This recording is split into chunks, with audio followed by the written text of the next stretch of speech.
नमस्कार, आप देख रहे हैं जन टीवी और मैं आपके साथ आकांक्षा पारिक। खबरों की शुरुआत करते हैं हेडलाइंस के साथ।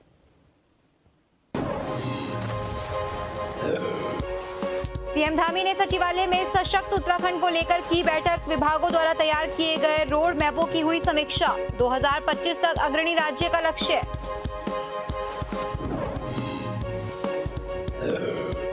देहरादून में महिला कांग्रेस का प्रदर्शन। कार्यकर्ताओं ने सचिवालय का किया कूच। पुलिस ने रोका भर्ती घोटाले में वीआईपी के नाम उजागर की मांग।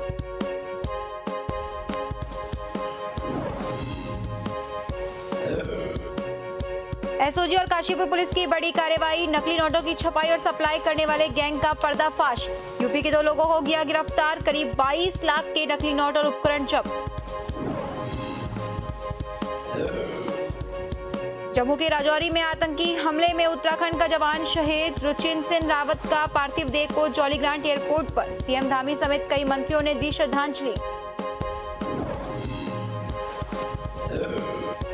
और उत्तराखंड में मौसम साफ होने के बाद फिर चारधाम यात्रा ने पकड़ी रफ्तार। उपजिलाधिकारी ने धर्मशाला और रेन बसेरों का किया निरीक्षण। जाम की स्थिति न होने के निर्देश।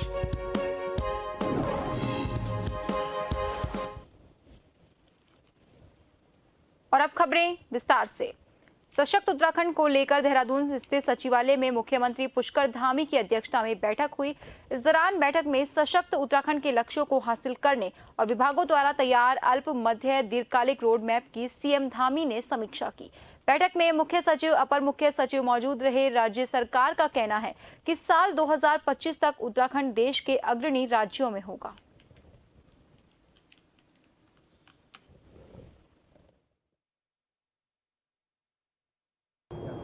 सभी विभागों का एक जो हमने फ्रेम बनाया है, उनका एक लक्ष्य है। उस लक्ष्य के अनुरूप कितना कार्य हुआ है, ये बैठक निरंतरता से चल रही है। इसके पीछे हेतु है कि जो भी हमने लक्ष्य तय किए हैं उन लक्ष्यों को हम प्राप्त करें और सशक्त उत्तराखंड जो हमारी थीम है वो जल्दी से जल्दी प्राप्त करने की दिशा में स्टेप बाय स्टेप हम आगे बढ़ें, उसमें कहीं विलम्ब न हो। धन्यवाद।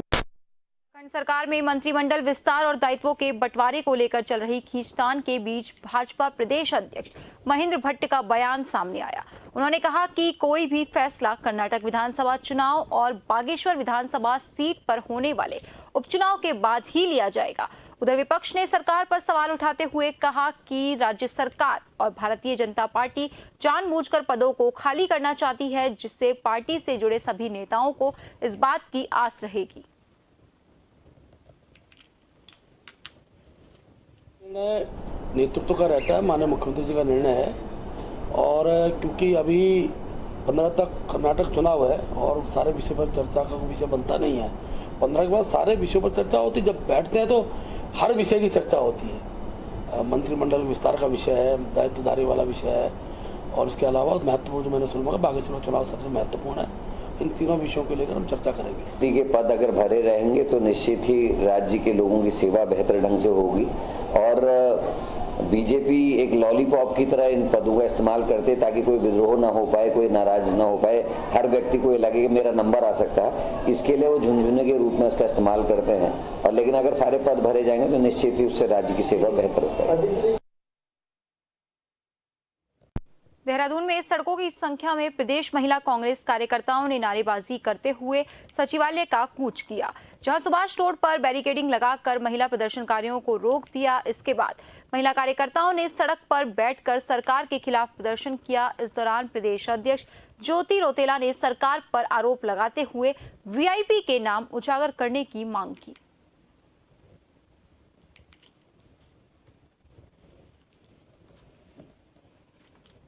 महिला कांग्रेस सड़कों पे है क्योंकि इस देश की जो सत्ता में बैठे हुए लोग हैं, उन्होंने लोगों की आवाज सुनना बंद कर दिया है। वो सत्ता में बैठे हुए लोग आज गुंडागर्दी करने लग गए हैं। अंकिता भंडारी मुद्दे पे एक नया टर्न आया है कि उसको शराब पिलाई गई है, और जो विवेक आर्य ने जो स्टेटमेंट दिया है कि उसके साथ उसके बाद जबरदस्ती करने की कोशिश करती है, उसका शोषण हुआ है, और उसमें एक वीआईपी का नाम बार बार आ रहा है। हम सरकार से पूछना चाहते हैं कि वो वीआईपी कौन है। दूसरी बात है कि प्रेमचंद अग्रवाल ने परसों एक व्यक्ति पे सरेआम चौराहे में मार पिटाई करी। जब उस व्यक्ति ने तहरीर दी तो पुलिस ने मंत्री का नाम कहीं नहीं लिखा, ऐसा क्यों हुआ है?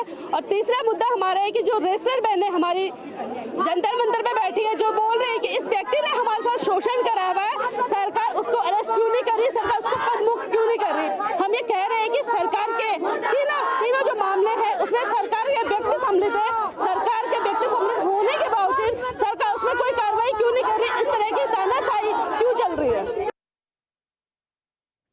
मसूरी में माल रोड पर चल रहे पुनर्निर्माण और सौंदर्यीकरण कार्य को लेकर लोगों को हो रही परेशानी को लेकर Mussoorie traders and welfare association ने माफी मांगी। उन्होंने माफी के 2 पोस्टर लॉन्च किए। इस मौके पर भाजपा मंडल के अध्यक्ष राकेश रावत, महामंत्री कुशाल राणा और पूर्व महिला मोर्चा की अध्यक्ष पुष्पा पड़ियार ने पर्यटकों को हो रही असुविधा के लिए खेद व्यक्त किया है। रोडे है। Mussoorie traders and welfare association द्वारा आज एक पोस्टर लॉन्च कार्यक्रम रखा गया था।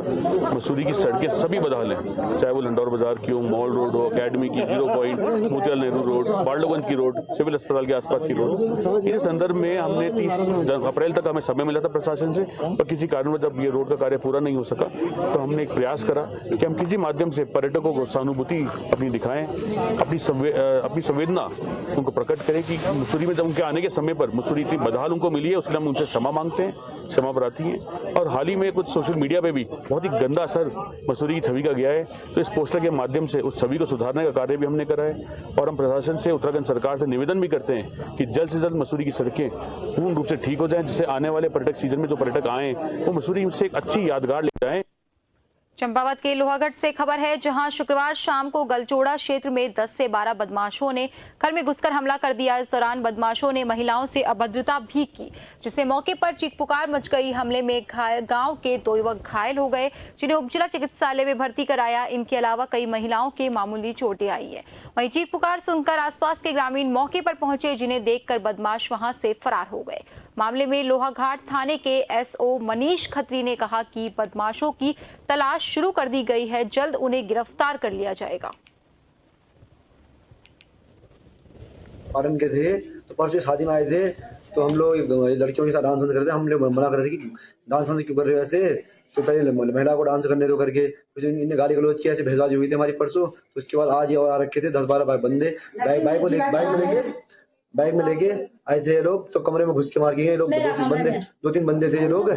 तो ये लोग कपड़े चेंज कर रहे थे, वो कमरे में आगे घुस के उनको मार के गए। बदतमीजी कर रहे थे। रात में हम बच्चों को लेके अंदर गए, ये दरवाजा तोड़ के अंदर घुसे और अंदर घुस के हमें भी बदतमीजी कर रहे थे, और हमारे कपड़े वपड़े ऐसे फाड़ फूट के। तो 2 बजे घुसे थे, रात के 2 बजे रात। हाँ, बच्चों के लेके गए और हमला कर रहे थे। महिला संगीत में बच्चों के साथ छेड़खानी कर रहे थे लड़की के साथ, और ये पाटन के लड़के थे। बच्चों को हम लेके गए थे, हमने बोला रहने दो, तुम मत करो, चलो हम घर में जाते हो। घर में आगे घुसे है 2 बजे, रात के 2 बजे। आज तो आगे ये हमें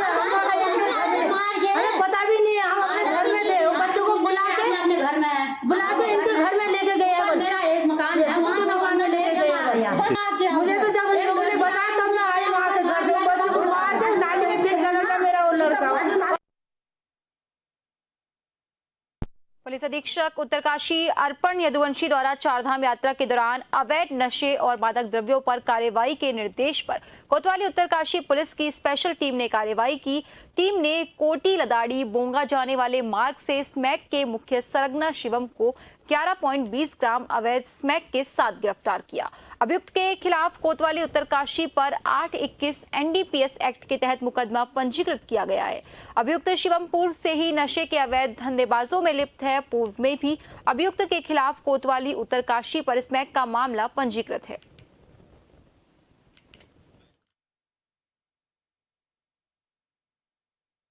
मुख्यमंत्री जी के जो ड्रग फ्री देवभूमि बाय 2025 मिशन के तहत कल कोतवाली उत्तरकाशी संयुक्त और एसओजी की संयुक्त टीम ने 11.20 ग्राम अवैध स्मैक के साथ एक मुख्य सप्लायर को गिरफ्तार किया है उत्तरकाशी, जिसका नाम शिवम गर्ग है।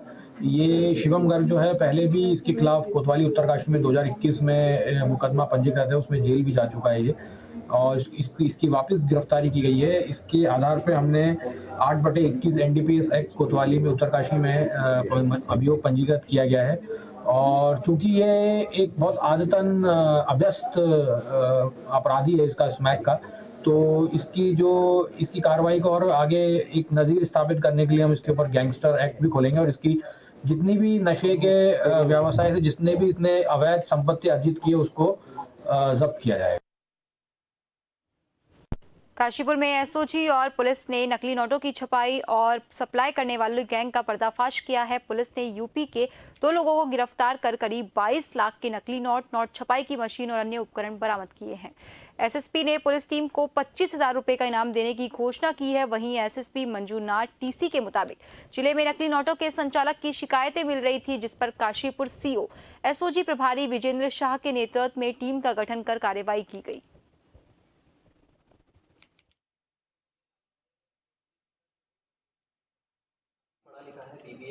आज उधम सिंह नगर के पुलिस द्वारा उत्तराखंड के इतिहास में सबसे भारी मात्रा में जाली नोटों की एक जखीरा बरामद हुआ है।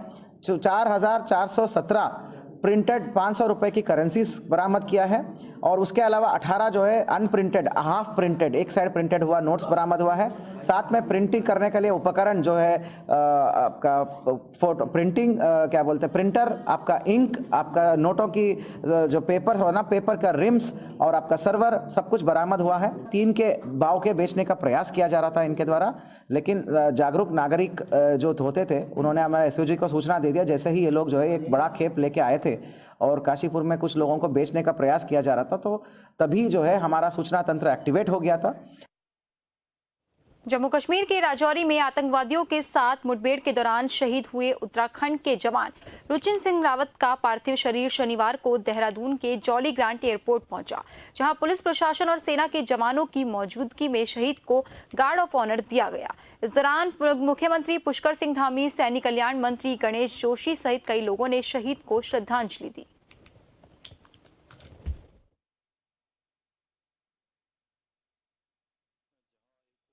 हम सब लोगों के लिए आज 2 पार्थिव शरीर यहाँ पहुँचे हैं। हमारे प्रदेश के रुचिन सिंह रावत और हिमाचल प्रदेश के प्रमोद नेगी, दोनों के ही पार्थिव शरीर यहाँ पहुँचे हैं, जहाँ हमारे लिए एक तरफ बहुत दुखद क्षण भी है और उसके साथ साथ हमारे लिए गौरव भी है, गर्व भी है कि दोनों ने भारत माता की रक्षा के लिए, हम सब की रक्षा के लिए, देश की सीमाओं की रक्षा के लिए अपने प्राणों का बलिदान दिया है। मैं भगवान से प्रार्थना करता हूँ कि भगवान दोनों शहीदों को अपने श्री चरणों में स्थान दें और उनके पारिवारिक जनों को जो ये आघात लगा है, असमय उनको एक बड़ा दुख उनके सामने आया है, उन सभी को इस दुख को सहने की शक्ति प्रदान करें। उत्तराखंड गुरु की भूमि है, राजपूतों की भूमि है। कोई भी घटना हो, कोई ना कोई हमारे यहाँ से शहीद होता है। आज हमारे चमोली के नायक रुचिन सिंह रावत और हिमाचल के प्रमोद नेगी उनका पार्थिव शरीर यहाँ पर आया है और मैं माननीय मुख्यमंत्री जी उनको सलाम करने, उनको नमन करने यहाँ पर पहुँचे। शहीदों का सम्मान करना और देशवासी का कर्तव्य है और हमारी सरकार ने कहा है कि इनके नाम पर हम सड़क या विद्यालय के नाम पर बनाएंगे। तो हमने यह भी तय किया है कि इनके परिवार के एक व्यक्ति को इसकी योग्यता के अनुसार नौकरी पुष्कर सिंह धामी की सरकार देगी। इसी के साथ खबरों में वक्त तो चला एक छोटे से ब्रेक का। जल्द हाजिर होंगे, बने रहिए जन टीवी के साथ।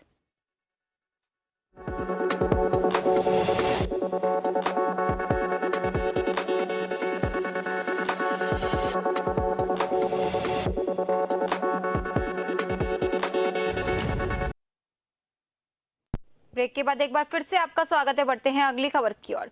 बाबा विश्वनाथ मां जगदीशिला डोली रथ यात्रा का लालकुआ पहुंचने पर श्रद्धालुओं ने भव्य रूप से स्वागत किया। इस दौरान अवंतिका कुंज देवी मंदिर में पूजा अर्चना की गई, जहां सैकड़ों की संख्या में श्रद्धालुओं ने मां का आशीर्वाद लिया, जिसके बाद यात्रा गोलापार के लिए रवाना हुई।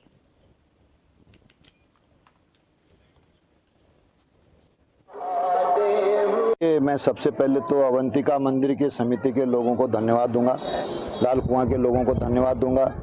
ये जो विश्वनाथ जगदीशिला डोली यात्रा है, इस वर्ष 24वीं बार जो है उत्तराखंड के भ्रमण पर है और इस बार ये 4 धाम जाएगी, यमुनोत्री, गंगोत्री, केदार, बद्री। इस यात्रा का जो मुख्य उद्देश्य है वो विश्व में शांति का है। दूसरा है जो हमारी देव संस्कृति है वो जिंदा रहनी चाहिए, और तीसरा उद्देश्य ये है कि जो 4 धाम हमारे हैं और विभिन्न धर्मों की भी और जो शक्तिपीठ हैं, उनके अलावा उत्तराखंड में बहुत सारे ऐसे शक्तिपीठ हैं, जैसे यहाँ माँ अवंतिका मंदिर है, यहाँ पे ऐसे ही अन्य मंदिर हैं जिनके बारे में लोगों को पता नहीं है। दालपा के लिए, सब लोगों के लिए जगदीशिला डोली यात्रा मान निधान जी के नेतृत्व में यहाँ पहुँची है। मान यात्रा ने सबको खुश रखा है और डोली ने सबको आशीर्वाद दिया है। ये बहुत बड़ी बात है। आशीर्वाद प्राप्त करना ये बहुत ऊंची बात है। इसलिए आशीर्वाद देने का कार्यक्रम यहाँ पर रहा, आगे भी रहेगा। हम बहुत खुशी हैं, हम बहुत मन से प्रसन्नित होकर के धन्यवाद देते हैं। उत्तराखंड में मौसम साफ होने के बाद एक बार फिर 4 धाम यात्रा ने रफ्तार पकड़ ली है। बद्रीनाथ केदारनाथ धाम जाने वाले यात्रियों को श्रीनगर पुलिस चेकिंग कर रुद्रप्रयाग चमोली की ओर भेज रही है। वहीं नगर क्षेत्र के सार्वजनिक शौचालयों, धर्मशालाओं और रैन बसेरों का उपजिलाधिकारी ने निरीक्षण किया। इस दौरान नगर क्षेत्र में यातायात व्यवस्था सुचारू करने, जाम की स्थिति पैदा न हो, इसके लिए निर्देश दिए गए।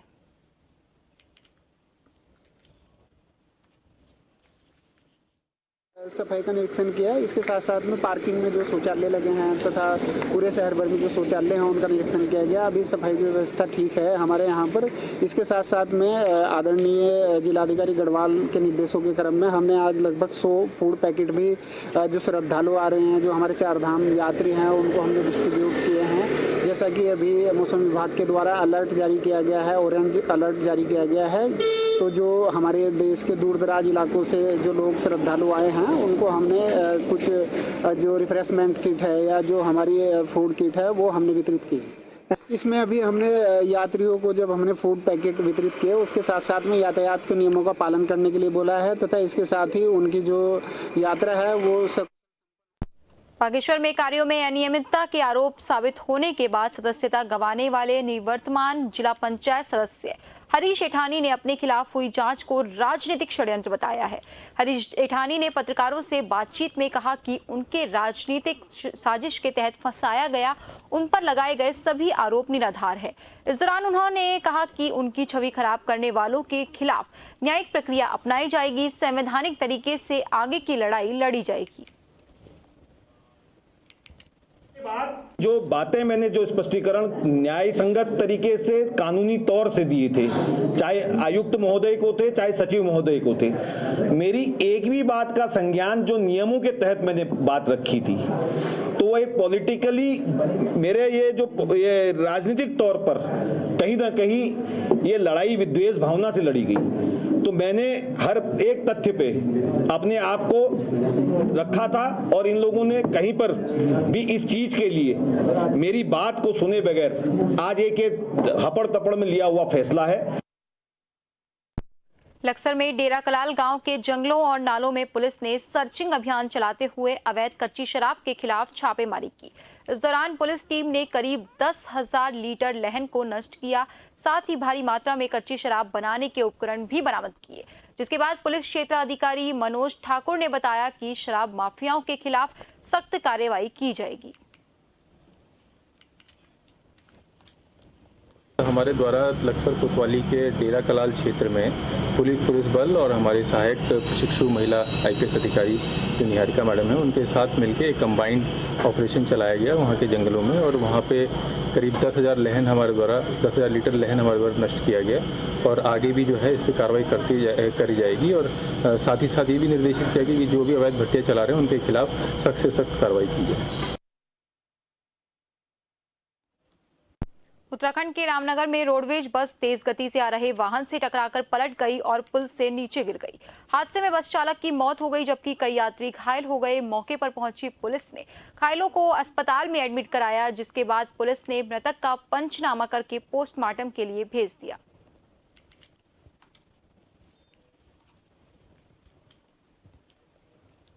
देहरादून में लिफ्ट देने के बहाने महिला से दुष्कर्म का मामला सामने आया। आपको बता दें, चंडीगढ़ की महिला अपने दोस्त का जन्मदिन मनाने के लिए ISBT जा रही थी, तभी एक युवक ने लिफ्ट देने के बहाने उसे गाड़ी में बिठा लिया और आशा रोड़ी के जंगल में ले जाकर दुष्कर्म की घटना को अंजाम दिया। साथ ही पैसे लूटकर महिला को जंगल में छोड़कर भाग गया, जिसके बाद पीड़िता ने आईएसबीटी पहुंचकर पुलिस को आपबीती बताई। पुलिस ने तुरंत कार्रवाई करते हुए आरोपी को उसके गांव खुशलीपुर बिहारीगढ़ से गिरफ्तार कर लिया। 150 सीसीटीवी फुटेज का खंगालने के बाद फिर अभियुक्त को, सोहेल नाम का अभियुक्त है, ये बिहारीगढ़ में खुशहालीपुर पड़ता है गांव, वहाँ का रहने वाला है। उसको मैं स्विफ्ट डिजायर गाड़ी और जो बैग उसने लूट के ले गया था 500 रुपया और उसमें कुछ कपड़े थे, वो बरामद कर लिया गया है। देहरादून में बसंत विहार थाना पुलिस ने फरार चल रहे गैंगस्टर को गिरफ्तार किया। बता दें, अभियुक्त अतीक अहमद के खिलाफ थाने में कई मामले दर्ज हैं, जो झाझरा में उसके दामाद के घर से पकड़ा गया है। फिलहाल पुलिस ने आरोपी की संपत्तियों की जांच शुरू कर दी है। वहीं एसएसपी ने पूरी टीम को 5000 रुपए का इनाम दिया है। एक हमारा 25,000 का इनामी अतीक अहमद पुत्र स्वर्गीय श्री मोहम्मद मोबिन, ये इसके अरेस्टिंग किया है और इसके विरुद्ध जो है ऑलरेडी 3 मुकदमे हमारे ज़मीन के खरीद फरोख्त में जो फोर्जरी होता है वो उसके विरुद्ध है। चौथा एक जो है कोतवाली में ही इस गैंगस्टर एक्ट के तहत मामला पंजीकृत किया गया था, उसके अरेस्टिंग के स्टे के लिए कोर्ट गया था और 18 तारीख को इसका स्टे खारिज हुआ और ये भागा फिर रहा था। तो हमें 4 तारीख को झाझरा में इसका दामाद है इमरान, उसके घर से इसको अरेस्ट किया गया है। उत्तराखंड के ऋषिकेश एम्स में U20 कंसल्टेशन का समापन हो गया। 2 दिन तक चले इस सम्मेलन में देश और दुनिया के कई डेलीगेट्स ने स्वास्थ्य और संस्कृति पर विचारों का मंथन कर युवाओं को एक नई दिशा प्रदान की। समिट के दूसरे दिन शारीरिक और मानसिक स्वास्थ्य पर चर्चा की गई। हॉलिस्टिक हेल्थ कॉन्क्लेव कार्यक्रम के दौरान विभिन्न क्षेत्रों के विशिष्ट व्यक्तियों ने अपने विचार रखे, जहाँ उत्तराखंड के विभिन्न जनपदों से पहुंचे युवा प्रतिनिधियों सहित देश विदेश के प्रतिनिधियों ने हिस्सा लिया।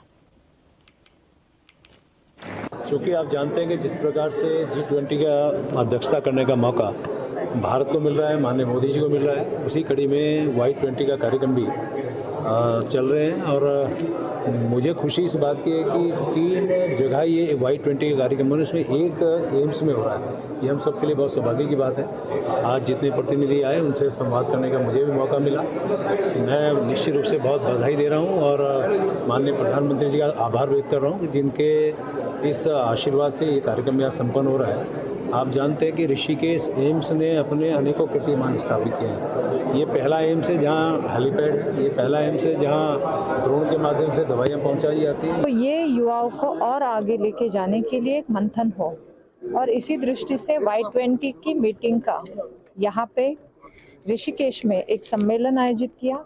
आदरणीय प्रधानमंत्री नरेंद्र मोदी जी के नेतृत्व में युवाओं को और अच्छा प्लेटफॉर्म मिले, उनके मंथन से, उनके विचारों से अलग अलग कंट्रीज के डेलीगेट्स यहाँ आए हैं और उनके साथ उनसे बातचीत लेके कुछ और बेहतर करने के लिए उसी दृष्टि से यहाँ पे वो विचार मंथन होगा और जिससे कि और बेहतर देने के लिए और भारत में भी और विश्व को भी अच्छा डेवलपमेंट करने के लिए युवाओं का सहयोग बना रहे और बढ़े, इस दृष्टि से ये सम्मेलन आयोजित किया। और फिलहाल इस बुलेटिन में बस इतना ही। आगे की खबरों के लिए बने रहिए जन टीवी के साथ। नमस्कार।